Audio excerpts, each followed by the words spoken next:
quickly introduce you to our audience? Tell us a little bit about yourself and what you do. Okay, yes. Let me go in here so I can get my headphones so it sound a little better.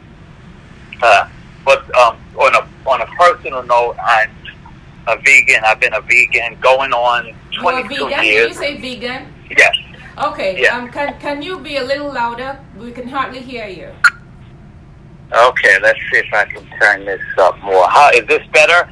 Yes. Thank you. Okay. Yes. I am a vegan for going on 22 years now, and a raw vegan for 16, which means just plant-based, and I don't cook foods. I just eat, fresh fruits and vegetables. Right now, mostly fruit. Okay. I'm a nutritional counselor and wellness coach, and assist people in getting rid of ailments and diseases and different things like that. So that's what I do, and I facilitate a fasting group on Facebook, and a couple of times a year. We're in the middle of one now. We're in day 27, and do wellness retreats in different countries around the world, and basically assist people in discovering their own personal healing. Okay, let's not go too far. You said you are a wellness coach and you hold retreats all around the world, and you help people discover their path to health. Yes, their path to their own personal healing. Okay, their path to their own personal healing. And you just came back from Nicaragua from one of these health travels. Yes, actually, I have a farm out in Nicaragua, so checking on the land, and they had a little civil unrest there, checking on things. But also, I had some seeds from different fruits of trees that I wanted to plant there in May. Actually, in April. Growing season starts in May, so I got some jackfruit seeds and some nesberries and some other fruit trees that I wanted to plant this year, so that in 3 years they'll be growing there. Okay. All right. You also mentioned that could you, producer, my people hearing me, the audience, they're hearing me. Okay. You also mentioned that you're vegan, and then you said plant vegan. Hello? Yes, raw vegan. Oh, vegan. Raw vegan. Can you explain to us the difference between vegan and raw vegan?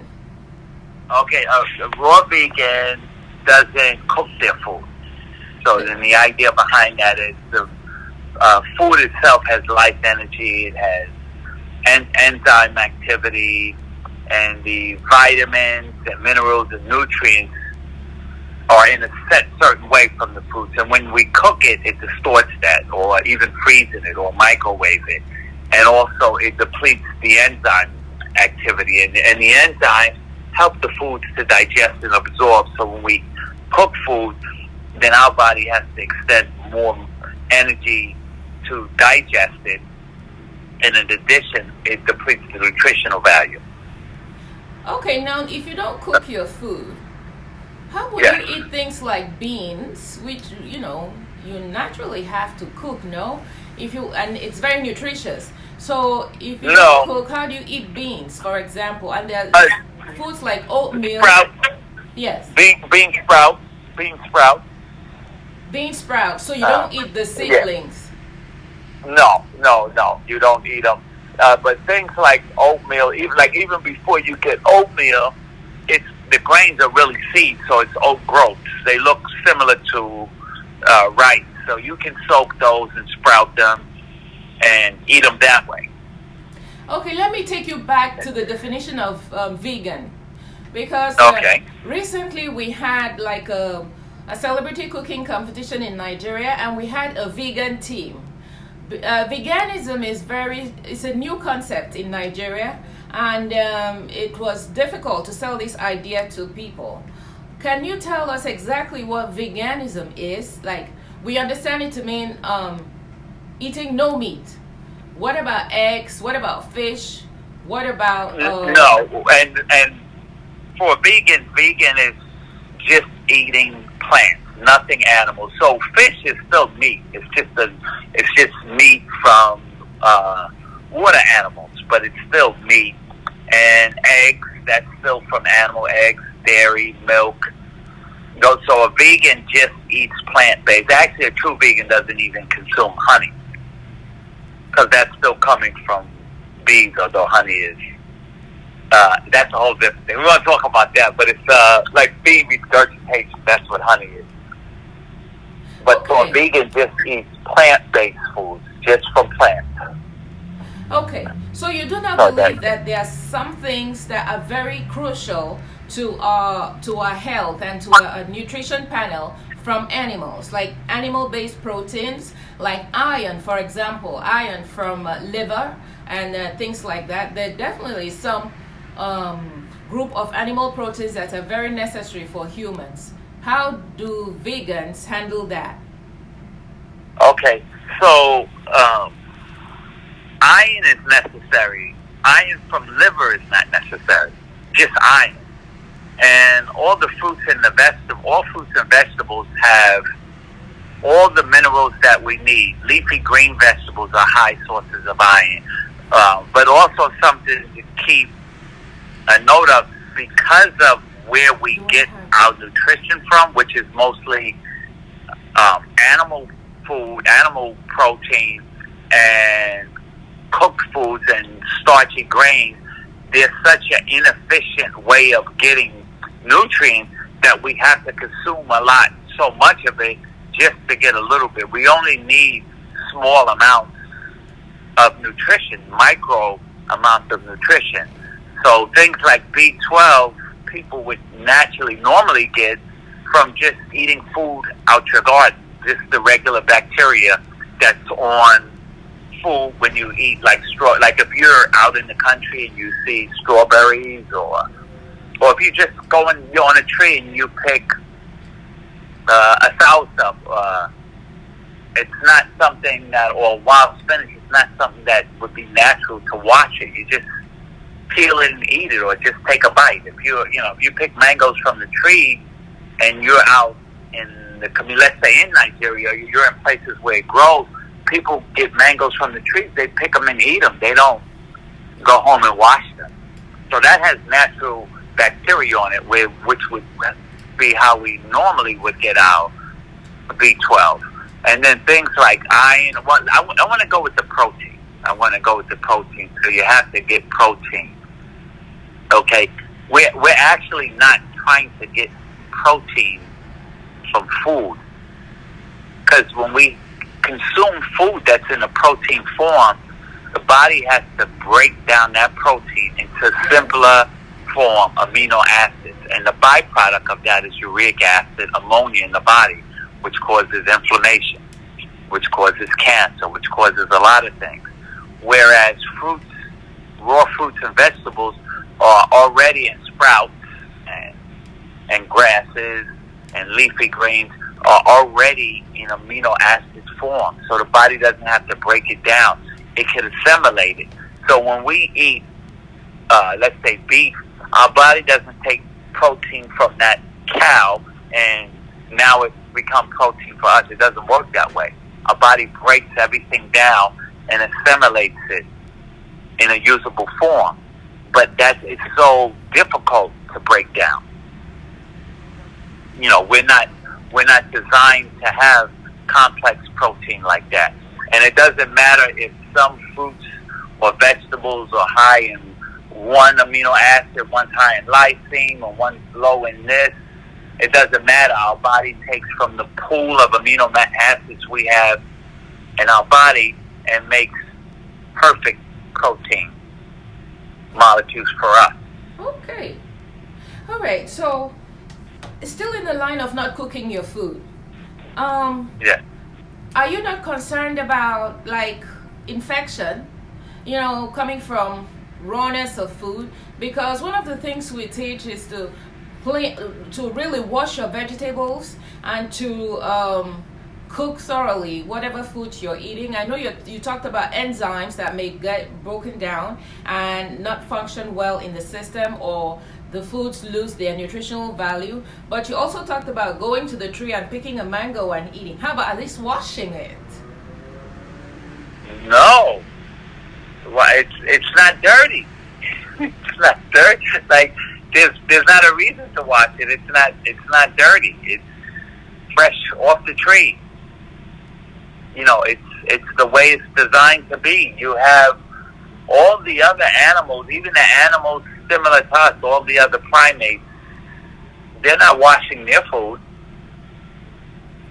Okay. So, yeah, I mean, and they seem to be doing a lot better than us. They're not getting cancer and diabetes and all of these things. So they're causing the coronavirus. Say that again? They're causing the coronavirus. The bats are bringing the coronavirus that is causing this worldwide fear of a worldwide epidemic.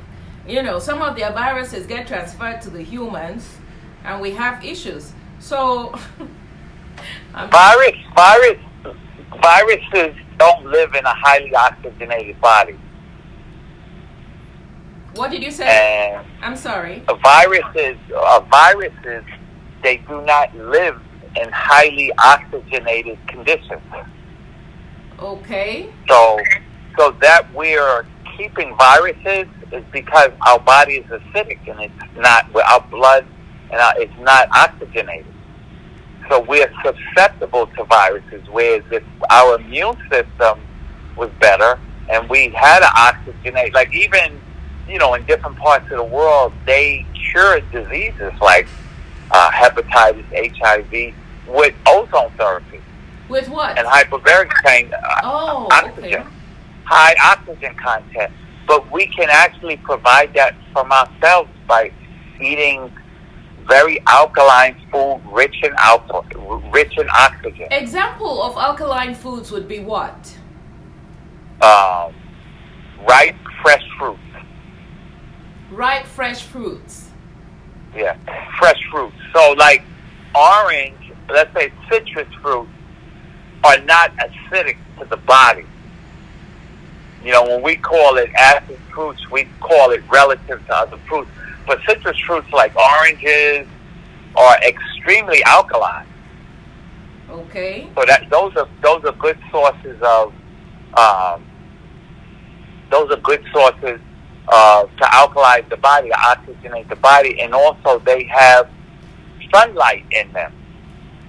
Okay. They have sunlight in them, so the foods we're designed to eat are foods that get, from the sun and process of photosynthesis, and it's converted to a usable form for us. It's like a harmonic cycle. We take care of the plants, and the plants take care of us. All right. Let's talk But about. right now, we not only don't we take care of the plants, we don't take care of animals neither. So that's why we're not being too well taken care of. Okay, let's talk a little bit more about the fruits. Creating an alkaline environment in the body using fruits. You were just coming back from this fruit fast. Is that to promote something like this? Tell us about the fruit fast and how it helps your system. Would you advocate for us at home to, from time to time, engage in a fruit fast? And what kind of fruits should you engage in the fruit fast, please? Okay, in this particular one, I'm eating sweet watery fruit with seeds. Except I did have some white pineapples that I have when I'm down in Nicaragua or Costa Rica. But generally, fruits with seeds, sweet watery fruits, and it's like ideal for us. It breaks down so quick. It consumes less energy. It just does wonders in the body. We call it grape syrup, but that's the sugar from the fruit. When it gets in the intestines, it takes all of that old decomposed stuff against the walls of the colon, and it starts breaking that down and releasing all of that. Okay, what about What about vegetables? What about a veggie fast? Like for me now, because when I first started, I did a lot of raw kale and collards, and I chopped them up small and marinated them in olive oil. But those are really harsh fibers for me now. But they when I first started as a raw vegan, they had their plates and scrape the colons. But now when I eat greens, I generally just eat soft greens like lettuces, not iceberg, like romaine, green leaf lettuce, and stuff like that, and herbal lettuces. I'll have some wild spinach or callaloo, as in the Caribbean it's called callaloo, and lamb's quarter, and mint, and basil, and what else? Watercress. So mostly when I'm eating vegetables, I'm eating leafy greens, which is a separate thing. I don't consume really raw like broccoli and carrots. Those are really hard for the body to break down because the cellulose layer. Although broccoli, you can actually, not on the florets, but on the stem, if you actually peel the stem off, it's like a skin there, and there's a crunchy, juicy, that stem is crunchy and juicy and really easy to absorb, and has kind of a sweet flavor to it. Okay. Yeah. Let me take you back again, okay? Talking about the growth of children, would you advocate children to be put on a vegan diet? Is it healthy for children to be put on a vegan diet? Don't forget their bodies need a lot of fuel and protein energy to grow. What do you say? Especially brain food, Okay. So, of course, the ideal thing for a child to be on for the first year is just mother's milk. Yes. Okay. And then after that, mother's milk and fruit, like for the first couple of years, 2 or 3 years. Now, in terms of the protein for development, the first 2 years of our life is where we experience the most growth than any other period in our life. So we like more than double in size. Mother's milk is only 2 to 3% protein. Mother's milk is high in fat. So it is not protein that's getting us to grow. So the idea that we need this protein when we're children, when as infants, as babies, to grow is false. Mother's milk, which is the perfect food for human babies, is not high in protein at all. Okay, so when they get to 6 years old, 7 years old, what type of foods? They ideally fruits, I'll use personal experience with my great niece, and I raised her as a vegan, and I didn't have the luxuries of mother milk, so I made my own milk. I took almonds and pumpkin seeds, and I made fresh milk. I don't know if this is you. Fresh milk from what? Hello? Did we lose him? Hello? Sorry about that, Regina. Yeah, I thought that was you calling again. I thought I got disconnected. The numbers look almost identical. So during that time, I raised her from newborn, 4 days old. I took her from the hospital. She did have Similac. That's what they gave in the hospital, and I didn't really want to put a battle in with her. But I made my own milk, nut milk, and to get some extra fat, I put coconut oil and safflower oil, sunflower oil, unrefined. And they didn't have the kind of oils that are available now today. And I put green spirulina is what I used then. So I did the best I could to simulate all the nutrition that would be in mother's milk. But she was a raw vegan. She had a lot of avocados. I would take the young coconuts and crack them open and put the coconut water and then the jelly and blend that in, and I made coconut milk from her. She loved kale, and she was, the 3 years I had her, she was never sick. Oh, wow. Never had a diaper rash, never had a cold, and she had jet black, thick jet black afro. But I could run a comb through it, a little skinny comb, and it would go straight through her hair. But when you would look at that hair, you would say, boy, I know that's hard to manage. But it was soft as can be. Okay. And bright eyes as if it was painted on. There's these bright eyes. Okay. Yeah. That's beautiful. And she started walking at 9 months or 10 months, but by the time she was like 13, 14 months, she was talking pretty good. Oh, wow. Okay. Yeah. All right. So, you know how we send our children with lunch boxes to school? What do you advocate would be the perfect things to put in your child's lunchbox? There is a school program being started in some parts of Nigeria, and we would like to contribute, to the well-being of the children by suggesting the best foods that should be supplied in the school for the children. Mostly, we're looking at like rice and light stews. What would you suggest in an agrarian society? Well, I mean, ideally fruit, and then they can use some fat too, as a fuel source. So sweet fruits, but also like avocados would be great too. Coconut water. Yes. And some like some raw nuts and seeds, like soaked, even like a trail mix. Some soaked raisins and some soaked nuts. Those are good fuel sources. And I'm just not a advocate of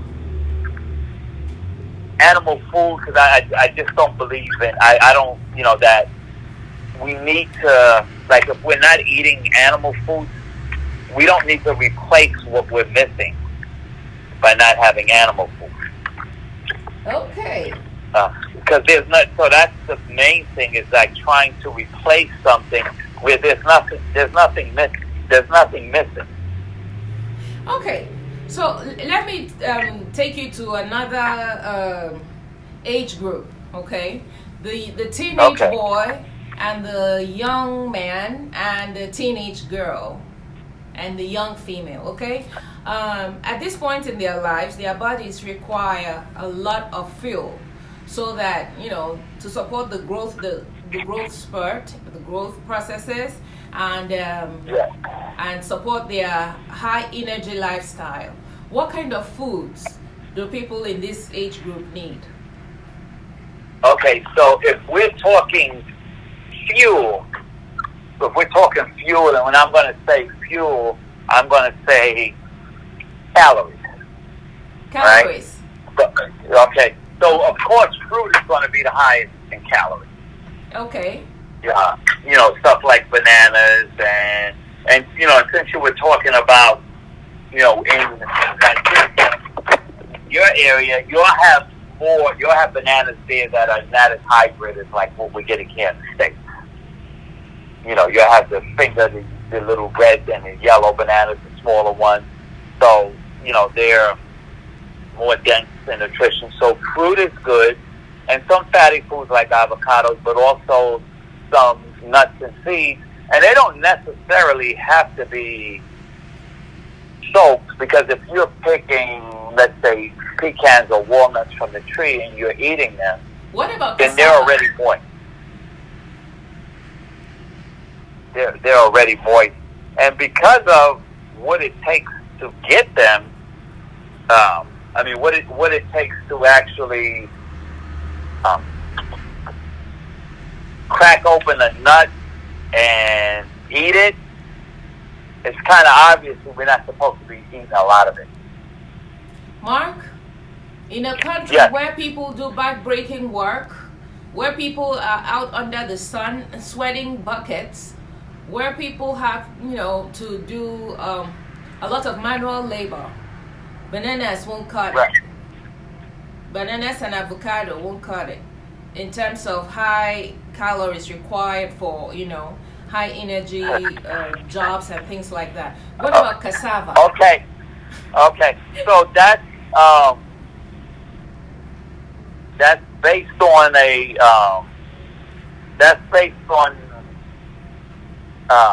unhealthy body. I'll give you like a typical day for me. Okay. Right? I'll give you a typical day. Typical day, and I think I'm pretty active. Okay. Go ahead, typical day is I'm going to get up at 4:00. Yes. On a typical day, I get up at 4:00 to 4:30. I don't use an alarm clock, and I try to be in bed by 10:30. So on a typical day, I'm going to sleep about 5.5 hours, and I'll do my reading, meditation, and by 5:30, 6 the latest, my body is warmed after stretching and yoga, where I'm ready to work out. So I'll go work out from an hour to an hour and a half at the gym, and then I go to work and I sand and refinish wood floors, which is grueling work, very physical work. And I generally don't eat or drink anything until 12 or 1 o'clock. 12 or 1 o'clock. Okay, so I'm hearing intermittent fasting, yeah. Right. So and that's including water, nothing. I usually don't have anything until 12 or 1 o'clock, and depending on how I feel, I'll have coconut water, or generally I just like to have some really watery fruits like some oranges or grapes with seeds, and I'll just eat one fruit at a time, and I'll eat as much as I want until I feel satisfied,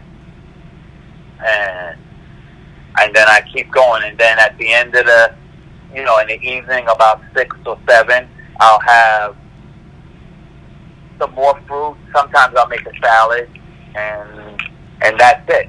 And I don't have any protein deficiencies. I'm not getting sick. All my hair grows. I don't have any bald head. I'm 61 years old.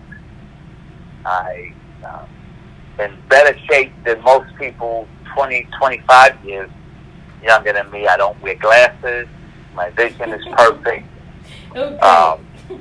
My nails grow like crazy, and I stay the same size. So I'm not like withering away. I've been this weight and this size for at least 15 years. Okay. All right. Do I have any comments or questions? Is anybody complaining about volume, not being able to hear us? Everybody can hear us. Okay. So this has been very interesting. Let's talk a little bit about some general uses of, plants and things. You are big on advocating against using chemicals and things, exposing yourself to chemicals and things or preservatives. What types of things could we use, or what could we use for care of our bodies? Using what natural products could we use for care of our bodies to avoid exposing ourselves to chemicals and preservatives, like deodorants, like hair care, like toothpaste, and things like that? Could you tell us some natural alternatives? Yeah, like with deodorant, you could actually use mineral salt, and they sell it. It's like in a tube. It's actually a mineral salt, like a rock almost. And you put some water on it, you rub it under your arm, and it absorbs, and it doesn't put anything harmful into it. Baking soda and a little peroxide is still a good cleaner, or just the baking soda is still good for the teeth. I use this little product called Ecodent. It's not like an endorsement, but it is what I use. But it's in a powder, and that works great. Even for your hair care, you can make a little thing of maybe some safflower or sunflower or olive oil, but with some rosemary oil and some thyme in it, and make your little batch, and you can put that on there. Also, Indian gooseberry, or alma it's called. It's great for hair growth, hair color. So you Indian can gooseberry. do that. Yes, Indian gooseberry. Alma is ALMLA is another name for it. And coconut oil is great for the skin. I usually don't put anything on my skin, but when some areas because I travel a lot, especially in the States, they use so much fluorine and chlorine in the water and then I'll put the coconut oil. But like when I went to Nicaragua this past week, I didn't put anything on my body because they don't use fluorine and chlorine. They use peroxide to for the swimming pool? Sanitize the water. So my skin wasn't getting ashy. Okay. So I didn't do that. And then when if you have stuff like, fungus and stuff with the feet, which is really telling you have candida and yeast in the colon. But with that, you can do stuff like put garlic in your socks overnight, and and that'll help with that. But those are things like that are really symptoms of underlying things, and I'm more into treating the underlying things, and then the outerlying symptoms will go away anyway. Okay, but Mark, how do you know you're healthy?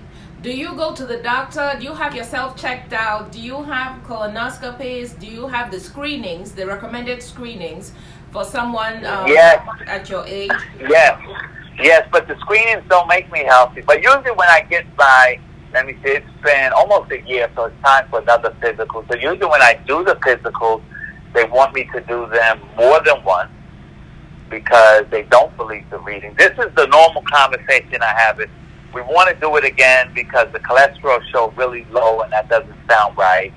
And your resting heart rate it stays around 45, 49, and then your body fat, and then they say, well, you should have some extra fat on in case you get sick.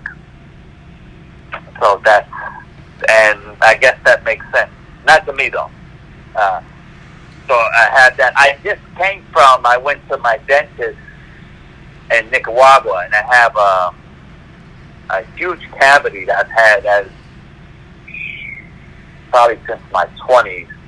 But she put a temporary filling in. She wants to put porcelain. But she said I need to be there for about a week so they can make the mold and everything. But she's amazed that I don't have any pain there. So you have a clean bill of health? Yes. All right. Yes. It's been interesting speaking with you. And then we will forward questions as they arise to you, because I know a lot of people will have questions in this direction on what to use for what conditions. What about menopausal women? I'd like to know the hot flashes, the emotional outburst, and all that. What plants would you suggest, or what foods would you suggest will help menopausal women? If you treat your man right, you won't experience none of that. Okay, let me stop. Let me stop. No, but I'm going to share a couple of stories with two friends of mine, Tony and Denise, and both of them I met in their late 40s. Okay. And both of them were like just one, Denise was already no longer having her cycle, and Tony hers was just beginning to end. Mm-hmm. So those are two, and they were actually both vegetarian. They weren't vegans, and then they became vegans, and they became raw vegans. Now I don't know about Tony, but I know Denise, and she's 54 now. She's 54, so I think she was 47 or 48 when I met her. So she's 54. So she has a regular cycle again. She has what? So her cycle, it started back. Really? That's not normal. Right. The other part was that it was going in the 40s is what was not normal. That's the part that. So, but now she doesn't have like the heavy bleeding and the cramps that she said she used to have. So so she doesn't have that anymore because her body's clean. And usually, like in other cultures, like in Japan and other places where they generally eat healthy, at least the indigenous people, they don't experience the harshness of the hot flashes and all of those things. Okay. All right, If I their do know that bodies saw aren't palmetto, polluted. for whoever needs this information, saw palmetto does help women in menopause. It helps control some of those symptoms. I think it helps balance out the hormonal levels in the system. Yeah, black cohosh is good for that. Yes. Okay. Yeah. All right. Also, the men.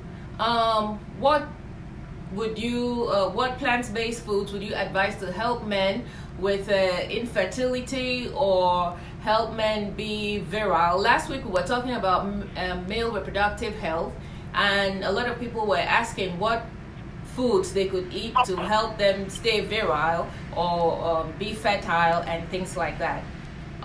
Any suggestions?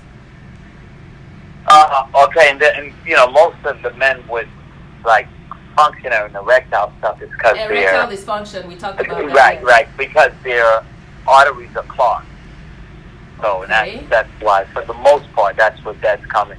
So of course, a high fruit diet, and also some nuts and seeds like pumpkin seeds, and that's what they're for. Your seeds, for your seeds. That's so that watermelon is incredible for that too.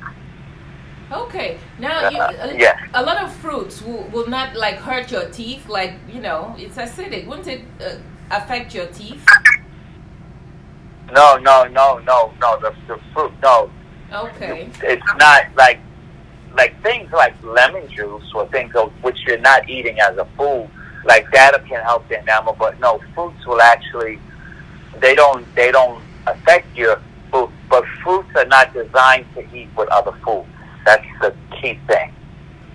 And a lot of times people say, I like fruit, but they make me bloated, they make me gassy. That's because they're eating them with other foods. And it's making the fruit ferment. Okay. Do you know about moringa, the moringa plant? Yes. Okay, could you talk to us a little bit about moringa and its uses? Because it's been touted as a miracle plant, currently. How do people use moringa? Well, of course, it's high in chlorophyll, and chlorophyll repairs damaged DNA, so it's good to reverse things. And also, chlorophyll eats up cancer cells. So that's a good thing for that. And because it's high in chlorophyll too, it's high in oxygen, so it oxygenates the body and it deodorizes the body. Okay. So it does that, and and something to keep in mind. It's a twofold thing. It's not just taking in healthy foods. It's also decreasing the unhealthiness. So it works together, not just, it would be like, let's say in your car, right? You say you want the best possible ride. So I'm going to replace these 3 tires, but the other one with the slow leak, I'm not going to fix that. So it's not going to work. It has to work. It works in unison. So you have to not just take in healthy foods. You have to decrease the unhealthy foods. All right. You have a website where people can go to learn more about, the vegan alternative, learn how to prepare more vegan foods? Yes, my webpage is under construction, but in my social media, on Facebook, you can do Mark Blake or DJ Mark Blake. And then also on the Facebook, you have the 30-day, it says 30-day Friends and Family Fast. So you can look at me there. And then on Instagram, I think it's Mark Blake the Snake. I think that's that's my DJing, and that's a whole nother thing. Okay, it's been a pleasure. Thank you so very much. And viewers, please, I will leave you with this. If you want to try the fruit fast, I'd like to hear from you, hear how it affected you, and get some testimonials to share with other viewers. But whatever you do, please do visit your doctors for screenings and health checks, okay? You should have some information at your fingertips, your height, your weight, your BMI, your expected weight parameter, and you should eat to ensure that you are in a healthy weight bracket. What you eat is also very important.